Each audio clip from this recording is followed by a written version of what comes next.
Welcome back to StrategyCast, the show where we uncover the strategic moves that drive today's smartest brands. I'm Lori Jones, President and CEO of Avasec Communications.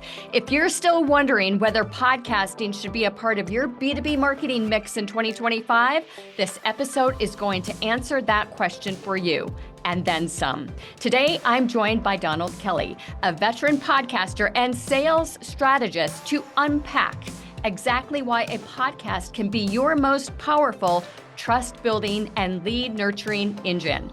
We'll explore how to turn listeners into buyers and how to design a show that your sales team will actually want to use.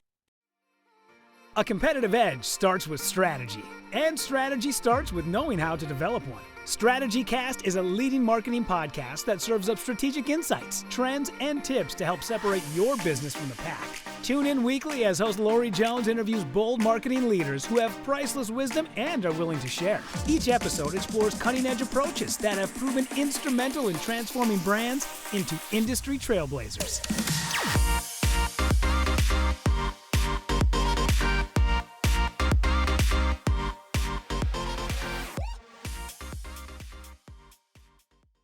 Welcome to the show, Donald. Thank you so much for having me. I'm excited to be here today. I'm grateful for the opportunity to be on your show, Lori. I know it's been some time planning, and you don't bring anybody on and just anyone on here. So the fact that I made that cut was pretty exciting. So thank you. Well, you are very special, Donald. I knew that from the beginning. And you've got such incredible expertise that we're really going to dive into today. Before we get there, tell us a little bit about your journey. Yeah, so as you mentioned, I'm with this Should We Do a Podcast and so forth. I'm a big fan of that. My backstory hopefully give you a little bit of drop into that bucket, and then we could go further into it. But I did speech and debate in high school, fell in love with the idea of speaking, and as a kid, I grew up in Jamaica, and I remember on some Sundays, I would come home from church, and my cousins and I would play church in a backyard. So I guess we didn't get enough. But we would put it. You were the pastor, weren't you? Yeah. We had teddy bears, and I'll be up on the back veranda area there and preaching to these dolls and teddy bears. And she had her little toys. So we had fun with that. And I think I just kind of had this desire for speaking. As I went further into the youth group with church, I always loved being engaged and being able to present and participate. So that fueled it even more. And then I went into high school. I went to an art school, and we had speech and debate, and I did that in communications and just fell in love with communicating and TV production and all that fun stuff. So fast forward now, I went into B2B sales. So now, yeah, it's like, where did this happen, right? I love sales as well, and that was in business. So sales was the avenue I went to, and then I was doing being successful in my sales career, did several different levels, from door-to-door security at one point, sold IT training classes, sold Dish Network over the phone, got people to go to timeshare presentations, went into selling meaningful use. I'm telling you, those things, man, get you to think and question some, should you be doing this over?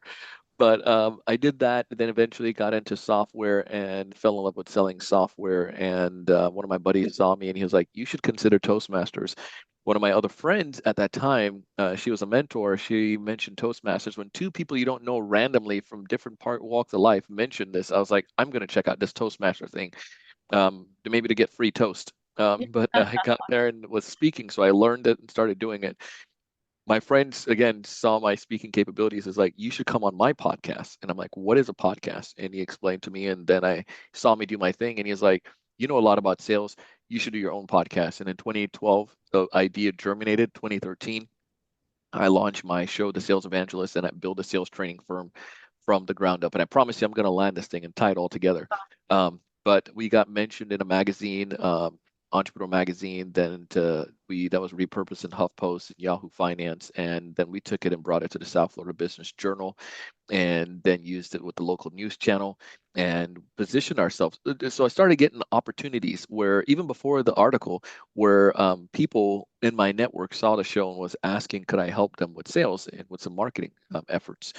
So then fast forward, by 2015, 2.5 years later, so to speak, altogether, into the process, I had a decision to make. We were getting clients. I was working moonlighting, and I was running out of vacation days at the beginning of the year because I was traveling, speaking, or whatnot in that second year. So my wife was like, and I were like, can we jump ship? And she said, we didn't have a kid yet. I'm in sales, so debt was low. Everything was paid off. So we said, all right, shoot. So That's I awesome. jumped out and did the sales consulting and grew that into a business where we started doing training programs and working with small teams and SMBs, and then when climbing up the ladder, teaching sales strategies, LinkedIn, and so forth. But then one of our clients saw what we did, and in 2019 he said, why don't you do that for us? And I'm like, I am not a podcast production company, because the podcast was our main lead generation source. And Right. he was like, well, he threw money at me and said, why don't you try do it? Didn't physically, but he just was persistent. Say, here, just take my money. So we asked my production team, they said they can do it, and we did that. So we experimented, and then we started our another internal show, and then another internal show. And then one of our other friends was like, I want to do a podcast. Can you help me? And then a guest Yeah. came on one of the podcasts, and that was the CEO of Better Homes and Gardens Real Estate. And she said, we want a podcast, her marketing team. And then that was our first big client. So then we started a second company. It's now Blue Mango Studios, and we produce podcasts for other brands. So I am a firm believer in podcasts. It helps to start two businesses, and that's a backstory that you get a chance to see. And there's a lot more in that, why I'm so passionate about it and how we've seen it work over the years. So Well, that was a lot there, Lori. yeah, no, it's fantastic. And it's a great story. And I think you and I, quite frankly, are proof that this is, at the end of the day, when you're producing a B2B podcast, it has to be selling for you. Yes. And in our situation, we bring a lot of guests to the table that I think are right fit clients. And Yeah. and that's how we, it's a great way to be introduced to incredible brands. The ROI for our podcast is 14 times people investment. So we've Mm, done a very, very good job over the years. And that's even like referrals after that initial person that we brought on. So there's a lot of ways of measuring that, but we're proof positive that this really can work for brands. For those that are wondering if they should be doing a podcast or not, what do you have to say to them? Why should B2B brands be producing a podcast today? yeah, we are in an age where two things. One, video is become king overnight. And two, there's a lot of noise out there. And you might say, well, am I adding more noise? No, no. So hear me out. The reason is, especially if you're selling as a sales professional, we are battling through all the other noise that factors that our prospects are facing. And gone are the days where and anyone out there, please don't get offended. I read this quote and I thought it made total sense, and I agree with it. But gone are the days where you just need to be the best in your industry. Yeah. Um, the days we're in right now is to be the best known in your industry. And because of that, it helps to be able to set the paved way for your sales team. It helps you be able to pave the way so people can be, know about you and get them to be ready for you, and brings about a lot of awareness. And a podcast is that avenue. It allows for a lot of brand awareness and to be able to capture market that's hard to get a hold of. Well, I Uh, agree. And sorry, go. moreover, it's a relationship builder and a trust It builder. is. It's the most authentic way to deliver a message outside of a one-on-one meeting with someone. Yeah, I couldn't agree with you more on that. I found it for myself that I've had some really meaningful conversation to start some really strong friendship and business relationship with people, just because we're able to dialogue. Now, even from this, if we were to stop right now, from us recording probably 10 minutes so far, a lot of you know some stuff about me that you can then utilize in if you're going to reach out to me, right? You can easily build relationship. This guy's from Jamaica. He was preaching as a kid to teddy bears, like all those factors. Speaking, Toastmaster. There's so many different things that you can use as a relationship building tool to start dialogue with me at this point. And I think that's where sometimes this happened, where we people take off that facade where it's no longer I'm the CEO. Usually on a podcast you're talking, so now it's like I am Donald, or I am Lisa, I'm Lori, I'm Jane, or whatnot. And there's a power that comes from that intimate relationship that you're having there. Well, it's storytelling, right? I mean, those stories that you told at the onset of the show are memorable. They're fun. They're energetic. They're sweet. They create emotion, and that's what we're trying to do. There are a lot of brands out there that, and we've been a part of starting a lot of podcasts, and we've got a process that we walk brands through, and the first part of that process is really instilling in them that it's not easy, that you need to show up every week at least. And that's why most podcasts produce 7 shows and then people quit. What do you have? And I think people get stuck, right? But I've been doing this since 2016. You've been doing it since 2013. I think, again, we're proof positive, to use that term again, that this works, and we're instilling why it does work. What do you have to say for those brands who just don't think they can keep the momentum going? Yeah, the 2 parts about that is don't be the one to do it. And I think if we partner with a company that we work with to do our webinars. I could do a webinar by myself. It's just like how I could change my own oil. I know the process. I'm an Eagle Scout. We have to learn some of these things. I'm a Boy Girl Scout. Scout. Hey, look at that. But the time it takes for me to go do it and to consistently change my oil, my engine will blow up. Like it just doesn't make sense for me to do so. Similarly, yes, you can run a podcast yourself, but you can find organizations or find individuals that can help you out to take that burden off. That's what happened to me at the very beginning. I was a software sales rep and I started doing this. You heard my background, so I had a little bit of TV production and so forth. So I was like, I can do some of the basic editing. I can play with the videos. I can do this. The challenge that I saw was that the time it took to do so was I had my work life. I also had my family life. I had a fiance at the time, and then we've got married. So all of these things were happening in life. So it was hard to get that 3 hours to sit down and to edit content and to create stuff consistently. But I found one of my friends, he had some people that were doing his show, and I got them, and they started producing some of the work. And because that took the burden off of me, I was able to do even more so. And the crazy part is that where I started to see money start to come in, because I was now freed up to do more of those business generation activity. But the point is, when you get stuck is because you're taking on too much and you don't necessarily have to do that. And that's what I've found to be helpful. I completely agree. One of the questions we get quite often, and it's a difficult one, and it's a conundrum for a lot of brands, and that is this. So what's the best format to produce the podcast in? So you've got a sales lead and, a sales manager, a CRO, or you've got sales team members, but the fear that a lot of brands and communications professionals have is the longevity of that individual.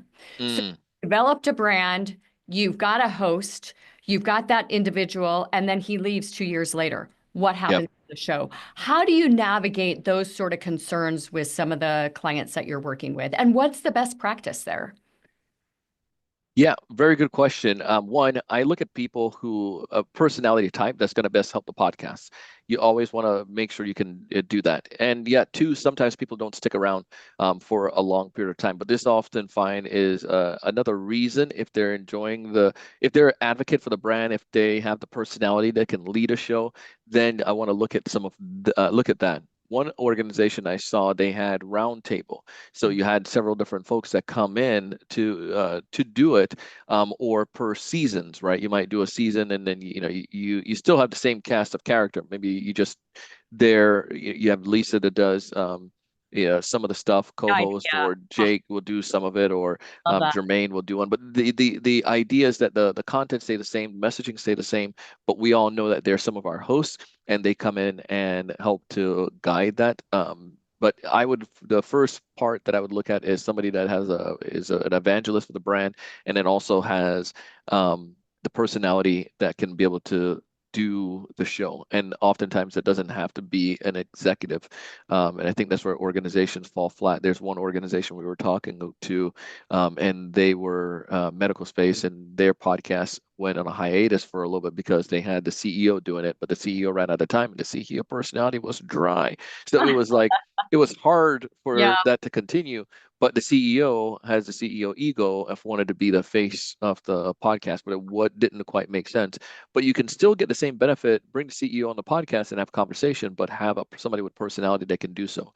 And then the other thought to that too is depending on how detailed that industry podcast is. One of our clients, they just turned everything over to us. They're like, listen, you guys hold the tryouts, you find the hosts, you do all of that. And we did. So we went and did casting, and we found the right host, and we brought that person in, and got them trained. They didn't need to have deep industry knowledge to be able to do an interview. They need to have the personality and the type the organization was looking for to represent the brand, and Yeah. the guests took care of the rest for it. But Right. that was, I think a lot of times we've got a couple shows that we're producing right now, and we do it. One of them is um, in an industry that is very cheeky and like in the know. And so we actually do through the comms team all the pitching for that show. But and it's consumer. So it's not necessarily relationship building other than trying to get people to do more thrifting is the category. But when yeah, it comes to the B2B shows, I think that the magic there is where you've got the host setting up the meetings with the guest because it's a part of the sales process. And that, in my point of view, is how, going back to what we just noted, how you build trust, how you build the relationship, is having that individual part of that process. Where do you see most pitching, and what are the best practices around pitching guests for the show? Yeah, so I look at several things that I look at when I'm pitching for the podcast. And we'll go back to our show. We have a mix of individuals we bring on. One, I'm going to bring on people who are experts, who will never ever buy from me. I can't, they're in some way, they could be competitors, might say, but they bring a wealth of knowledge to the table, and they may cover a subset of the market that I don't cover. So it's like their expertise is going to be helpful. Two, I'm going to bring on potential customers. So VPs of sales, CMOs, or whatnot, I can bring those people onto the show as a subset. And then three, I'm going to bring on the end users that may be, the salesperson that had discovered a strategy that did something almost like a case study per se, that can go deep in the weeds. And I guess technically there's a fourth one, and that's like I don't know them, but they're big name experts, and our show is written Love it. to a level, Yeah. so we can say, Charles Duhigg wrote write a book, or we brought on Seth Godin on the show, Very cool. Kevin Herron, like some of these different people that are bringing the name caliber to the show, and then you have like the experts who've written books or content or in the industry, and then potential customers, and then users. But that demographic be able to help us to be able to get the right type of folks to the table. So then now when it comes to, helping to select and to reach out to those individuals, there's a couple things that we do. I'm a big believer in LinkedIn. Our training programs are big on LinkedIn. It's the second time I mentioned in LinkedIn. I use them a lot. But LinkedIn is a powerful avenue to be able to build relationships and to reach out to potential guests.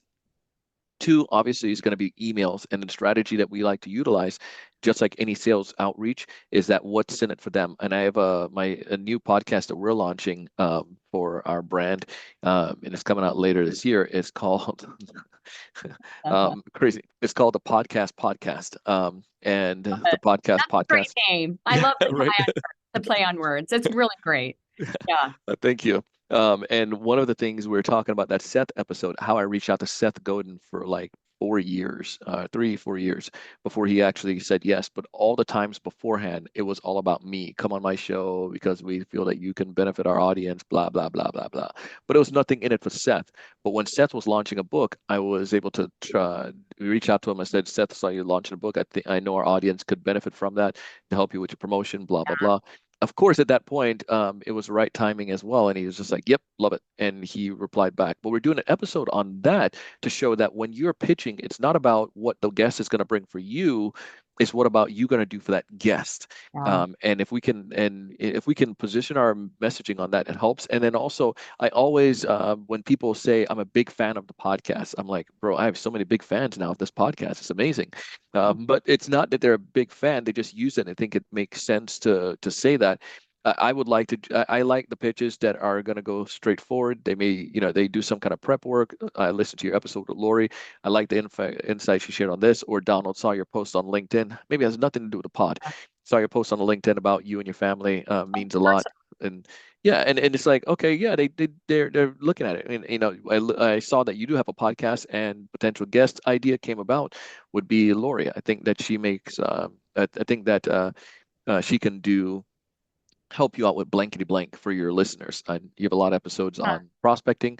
I didn't see a whole lot on the closing side. Maybe that's purposeful. If she can do an episode on closing, would that be something you'd be open to learning about? Okay, yeah, great. We don't get a whole lot of that, but I'm sure.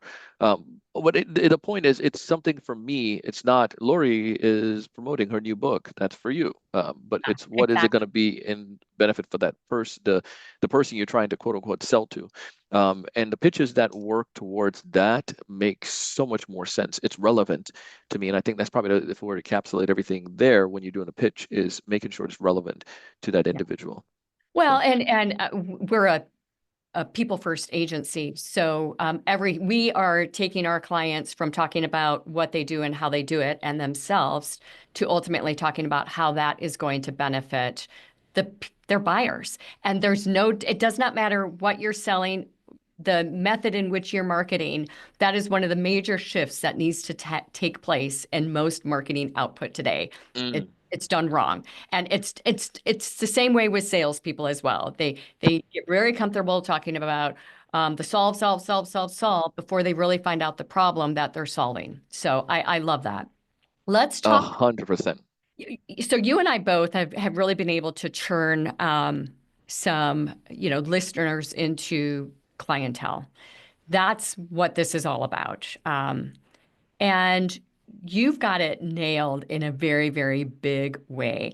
What is the process? You get a guest on the show. Where do you start after that in turning them into ultimately taking them through the funnel, taking them through the sales cycle? How does that work? Yeah, so a couple pieces on that. Let's say if it's a VP of sales or a VP of marketing, we bring on a podcast. Start up. My sales team will help us to supply guests. We do focus outreach or focus accounts, and sometimes they might get somebody to say, you know what, I'm not interested in the services. My sales team quickly will follow back. Hey, totally understand. Maybe we can connect with you in the future. PS, our CEO runs a sales podcast. If you'd be open to being a guest, would love to have you. I know he's always looking for amazing guests. At that point, they're like, well, oh, shucks. Yeah, all right, then tell me a little bit more about the show. Or, yeah, send me some information. Can connect with my executive assistant. But we live to fight another day, essentially. We're taking those no's and turning them into opportunities. And then usually on that call, it starts a conversation. I don't pitch business or anything of that nature, but they'll start a conversation, and then usually they'll ask, so Donald, is it the podcast that you make money from? And like, oh, no. Podcast is part of that, is our marketing arm. We do with, sales training, and usually comes from that conversation at that point. And then the third component, sometimes after they're finished with, if it's somebody that we invited to come on a show, they come on a show, we have a great conversation. Usually, again, it comes up in that conversation in a prep call. We do prep work. And I think that's where the key things happen. They'll ask, so tell me a little bit more about the show. And I tell them the story and tell them about the show. And they're like, oh, you guys do training. Yeah, our team needs, we've looked at training before. We've done some training. What do you guys do stuff on? Send me some stuff after the show or whatnot. And then if there's nothing of that, they just want, come on a show or whatnot, at least build a relationship. And then what I try to do is, we've built a relationship on LinkedIn and bring this person on a show. I use a strategy in our LinkedIn training program, and I would tell this person, it's called a permission to ask a question. And the way it works, your first degree connections on LinkedIn are people who know you, people who like you, they trust you, and they love you already for the most part. So I might drop them a message and say, Lori, permission to ask a question. You're going to at this point. Again, I'm not a second degree connection. As somebody that I know, you'll say, "Sure, what's up, Donald? When you came on the show, you mentioned something," or even if it's not about the show at that point, like one of the things that I noticed, you guys are hiring a lot more these days for SDRs. Do you guys do training internally, or is it an outside stuff? Well, yeah, I remember Yeah. you do some training. It's like, yeah, we do a little bit internal, but I'm open to outside stuff as well. Let's tell me what you're thinking, and let's set up a call. And I book an appointment and go back with that approach. So between all of those, I don't make it a hard sell. I had someone I worked with once, and it was more of like a hard sale afterwards. It was like it was a timeshare presentation. He did the the event with him, and then afterwards it was like there was budgeted like another 15 minutes, and at that point it was almost like a pitch. And I'm like, dude, you're doing it wrong. Don't go and try to pitch me at that point. You're repelling me. But start the conversation, start the dialogue that can allow for stuff to happen later, or introduction to other people or so forth. And I And it's a found it to great be way helpful. to build that database, right? Something that Yeah. we're doing that we're really excited about, and you will be a part of this, Donald, is we're just launching an Avocet StrategyCast Insider group on LinkedIn. Mm, So it's guest only community. And we will be releasing a question a week, and we will get responses from everyone who wants to respond. And then we will publicize that on a weekly basis through thought leadership. And that's how I think that you're continuing to develop those relationships and increasing touch points, sharing expertise, so on and so forth. Another thing that we do from a marketing standpoint that really helps is on LinkedIn, and that's our hub as well. It's where I do yeah. 90% of our pitching versus 10% comes from publicists. But we have the Home of the Brave newsletter that we push out on a weekly basis. Yeah. And we share, of course, the topic that we've talked about that week on the show, but then we bring in quotes that are relevant from other guests into that piece of content. And Tag them in it, right? yeah, reach out to all of them and let them know that they're going to be featured in the newsletter that week. So, and I think it's throwing a lot of different things out at. I mean, for us, yes, the hub of the spoke, if you will, the hub of the wheel is definitely the podcast, and it's all about the different pieces of content that you can create and fulfill outside of that. Yeah, and I agree with you wholeheartedly on that approach, on that idea where the content can live on and can be utilized in so many different ways. And I think that's where sometimes folks will fall short. They don't, they know the podcast can be recycled in ways. It's a matter of, do they have the time or the capabilities, or how do they use it? And you just stretch one episode there, into so many pieces, from the blog post to the short form content to obviously the podcast itself to a PDF download or whatnot. And I think that's yeah, very smart. What is It makes total sense. what is your mindset about gated versus free content? I was glad you asked. So there's two pieces to that. I do give away. I have some gated stuff, but the majority of things is open gate. And what we're doing, I'll give you the full disclosure now. We're on Circle. We had a Facebook group when we first started, and it was great until Facebook made it not so great with groups, and it was a little bit more challenging. And the demographic just switched. What we saw with Circle and what we're doing with it, we're creating a free community and paid stuff. So you can go to, where our podcast and everything is going to be pushing everyone to Circle.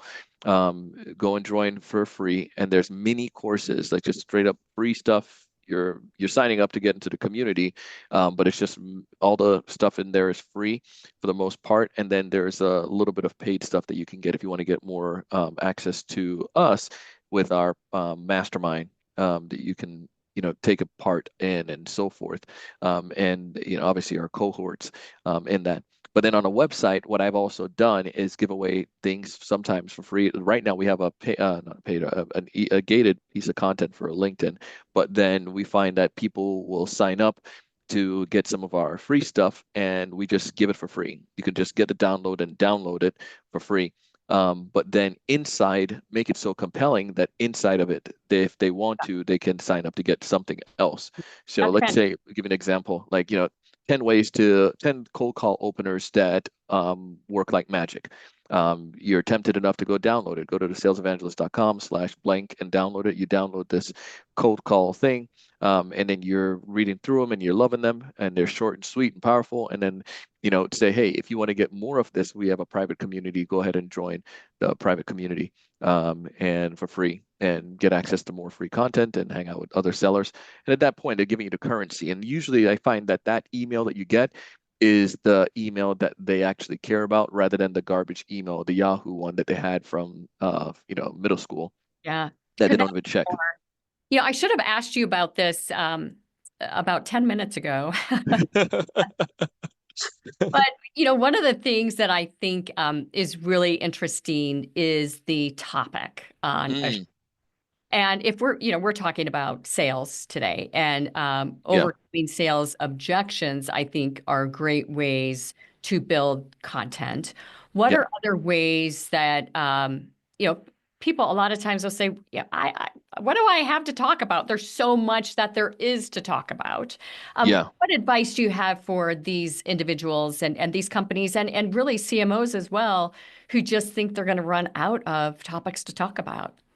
I can tell you, you can never run out of topic, and then also with the age of AI, you can never run out of topic. My kid asked me yesterday, Daddy, how do you write infinity? Like, what's the number of infinity? Is it zero? And I'm like, no, no, infinity is all the numbers. It's like everything. It's beyond. It's infinite, and that's what you could come up with your topics. And then also I'll give what my strategy is, but I'm just giving you some tips.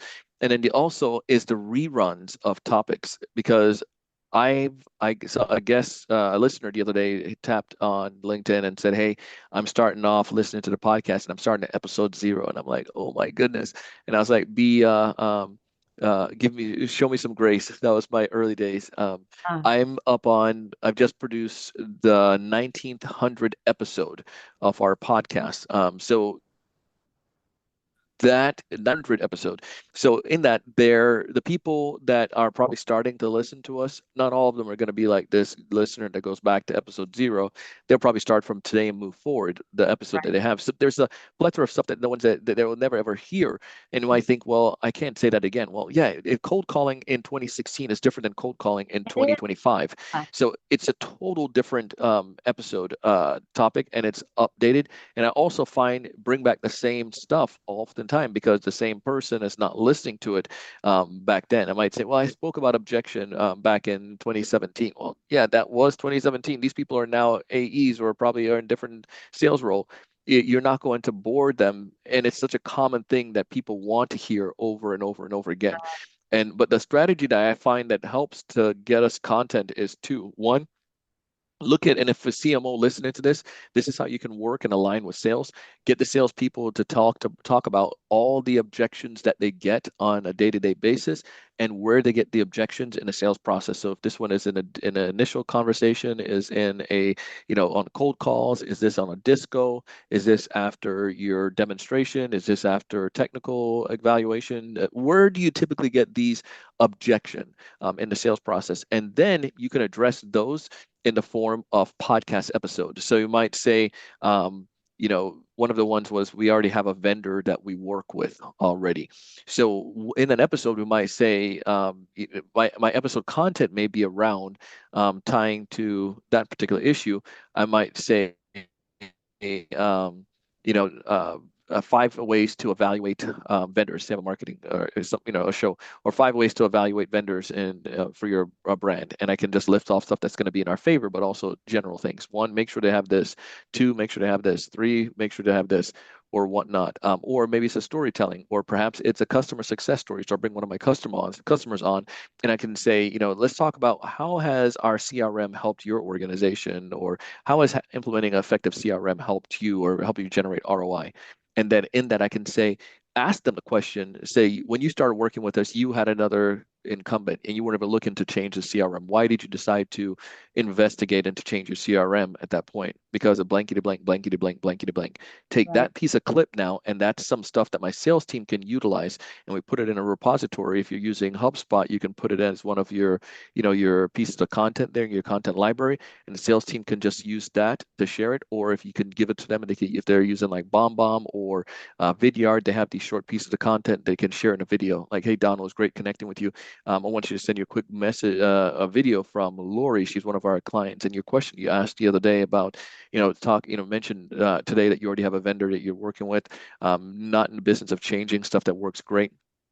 Here's why Lori decided to partner with us even though she had a particular vendor at that point. But now that's, again, not my words, but a customer words. The podcast was utilized to answer a particular, to turn into, with a customer, take those short form content, and now we create a catalog of content that we can share with other people. But objections, and then the last piece is then I also ask my clients, my listeners, what are some of the things that they're facing? So some people who connect with me, my team or I ask them on LinkedIn, when they connect, what a curiosity, what brought you, want you to connect with me? They say, because I'm new to sales. I'm always looking to create great content. What are some of the topics that you feel that you're looking for more content on? Blankety blank, blankety blank. And the content ties back to those people, and I shout them out. And I say, I want to give a big shout out to Lori. She asked me a question on LinkedIn or mentioned something about how can do better cold calling. So this episode goes out to you, Lori. If you'd like to connect with me, go ahead on LinkedIn. And then the idea of getting their name mentioned on the radio now pushes them to be able to engage with us. And anyway, so you got a plethora there. It's fantastic information. It really is. I'm going to ask you some quick questions just to kind of roll through here with just some best practice questions. So frequency, what is the right frequency for a business podcast today? It varies, but my default is once a week. I encourage people to do an episode once a week, 30 minutes, 20, 30 minutes. Mine right now is I shoot for a 30-minute episode, and it's because of pandemic. Our listeners told us they weren't traveling as much, and the short episode, they're walking from the room to the kitchen or to the office. So they're working from home. So we started doing shorter episode and take out some of the fluff to make that better for them. They're salespeople, and they were just looking for snippets, shorter stuff. But then I go to 30 minutes sometimes, but 30 minutes is the default I get our clients to do. The other part to that too is if they're strapped and they can't really do a lot more than that because of time, bandwidth, I just go for twice a month, but we just establish it from the very jump that we're going to do twice a month. And then the other component, we have a client right now that we're we pitched an idea to, and with them, we're looking at a season. So it's like you do a season this year, and then maybe the second half of the year, do another season. But at least everybody knows exactly what's going to happen so that they can be as prepared as possible for, that they know what's coming. And then, season number 2 is going to come out later, but they know that's going to come later after the half of the year. And we can still use that season number 1 for to share content to our community to continue to build awareness and get people to go back and listen to those. So. And then what is the right download numbers and viewer numbers also? And I know this changes based on, a 7-day look at it, a 24-hour look at it, whether how deeply you are niched or not. But the broader the show, from what I understand, the lower the downloads, the more niched, if you're going after the right audience, the higher. Provide some numbers there and expectations, if you will. Yeah. So I put realistic expectation for our clients, but I go back to this notion again. Sometimes they want to do a show and they want to be like, Joe Rogan after, the first month. And I'm like, you can't do that. Joe can do that. And the reason why is because they don't realize that he was dude from Fear Factor. And before that, he was the UFC fighter, Fear Factor, then UFC fighter. And then he was a stand-up comedian. So he had a community way beforehand. It wasn't just a podcast launch. So if you have a business with a network of people, fantastic. And you don't need that to make money because I didn't start off with the network, but I made money. And I made money from one, and I have an episode I'm working on with this was Jose Diaz.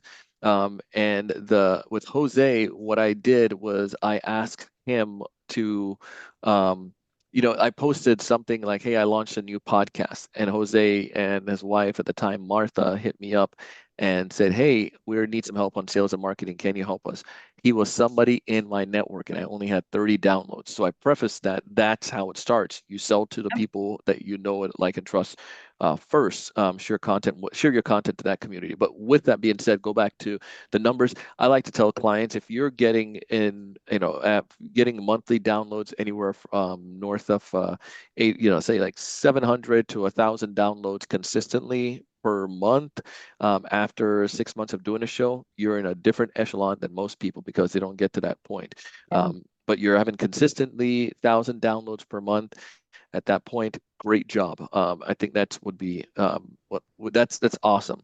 And is that Couple per hundred. episode or all shows combined? Just all your show for that month. Oh, You get to I'm the point where you there. have yeah, because here's the thing, like people Yeah. don't realize that sometimes it's like I may listen to several shows, several episodes, and even though I may be, it may be the one person listening to 5 episodes, that's still Yeah. 5 downloads, Yeah. and that's what you want. You're educating that person. Sorry, go for Yeah, it. that's great. And one thing that's difficult, we don't have a lot of time left here at all, by the way. Sure. We're over 30 minutes, by the way. Oh my But goodness, we're I having fun. know, I know we are. But I think one thing, all these logarithm changes, I mean, even Yes. the iOS phone update with mobile downloads really affected. Uh, It's unbelievable. Yeah, some of those things happen. That's what it happened to us, and it was a ding, and we were annoyed by it. But what I found is that the people are still coming and still listening to the show. Yeah. We just look for then how do I best strategize? And the key for the podcast is that you're always we've seen, and you have seen it, I've seen it as well over the course of the time that we've been doing our show. There's so many different strategies, Yeah. but the key is that you got to be consistent with sharing that content and getting it out to the masses. And there's some things that are just tried and true that works, and some new stuff that we're experimenting with, which is buying a list. And what I mean by that is not going out buying a cold list from something. It's like I might reach out to Anthony that has a podcast or has a email list, and just say, "Hey, Anthony," kind of like he sponsored a newsletter, would be willing to buy an email to your list. I think, there's synergy between what we offer, blah, blah, blah. But would you be willing to, if I gave you X amount of, a couple $100, would you be Great. willing to Yeah. include me in your email or something? But I'm getting audience from them to come to the podcast, and then also getting on doing this. And full disclosure, that's one of the reasons why we're doing this right now. I'm on a podcast tour, and our team helps us to, pitch us on different pods, but we're doing this. We're going out to people, shows out there, because the launch of my new show, the podcast, because people who are more likely listening to a show relative to sales to marketing will probably be interested in listening to another show on marketing as well. Absolutely. Yeah. So And I love your niche there. It's fantastic. Okay, we've got yeah, to go, by the way. we're Before having too much good we time. go, I know. Before we go, we Yeah. launched this neat series at the beginning of the year. It's called Better At. And the goal Mm. with the show is just to help marketers become smarter, more brilliant, with everyday skills. And we share that through bringing brilliant guests on like you. So what is one thing that you've learned to be better at that's made a measurable difference in how you lead, work, and show up in your role? Listening. Ah, Um, yeah. yeah. And so listening, and then also I'll give another one, and it's knowing that as a business owner that I don't know enough, and being because I listened, I was able to learn this component, that I don't know enough, and then also giving voice to listening to everyone in the organization. And I'll give you a quick example to wrap up. One of my on a call with our podcast, my team member. She does a lot of our podcast production in the back end, and we were doing a client onboarding call, and I kicked it off and was like saying, "Yeah, this person does a lot of our make sure the trains show up to the station and drives the whip." And then we have such an open dialogue, and she knows that I listen and I respect her opinion. And she sent me a message, and it said it's essentially like, "Donald, I appreciate something that's been bothering me. I appreciate the fact that you think so highly of me, Aw. and I do, but I don't like it when it comes across from the CEO of the brand that I drive the whip. It sets wrong precedent for the way the clients will see me and a negative connotation, or team members that are on that call. And it was something subtle that was, I saw it in a way, I thought of it, like, hey, Nancy, makes things happen. She's our operations and makes that work. But the way it came across, it didn't make her feel whole or feel good. And it just didn't. And I see how that could set the bad precedent. But I was wise enough to be able to listen. But typically, I'll probably brush it off and say, no, it's no big deal. But you listen to what people are. So I've come to learn is listen, and then two, recognize that you don't know everything and your team can best help you, and give people opportunity to share their voices, because that's what shape up. So those are some of the things that I've learned. It's fantastic. What is the best way for our audience to get in contact with you? LinkedIn. Best way to get, yes, yeah. You can find me on LinkedIn. Go to linkedin.com and search Donald C. Kelly. Just search Donald C. Kelly, and then you can connect with me. And here's what I'd like for you to do. Don't follow, because I have a follow button, but if you click on the 3 dots next to that, you'll see something that says connect. Connect and say, I heard you on Lori's podcast, and I would be totally excited to chat with you. So, and you can get a hold of me on LinkedIn as well, Lori Sutorius Jones on LinkedIn. Donald, I loved our chat today. Thank you so much for your appearance on StrategyCast. Lori, thank you so much for having me, and I appreciate it. And I just want to give a big shout out to this podcast. I know you guys are out there listening, and I know Lori's going to tell you this, and you're going to hear it.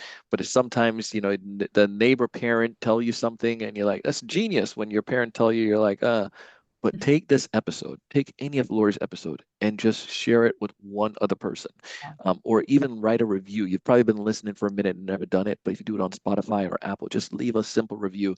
That little act helped to elevate the show to one more person. So from the neighbor talking about it, it worked for us. I would ask you if you could do that for Lori, because this show is fantastic. So anyways, thank you, Lori, for having me.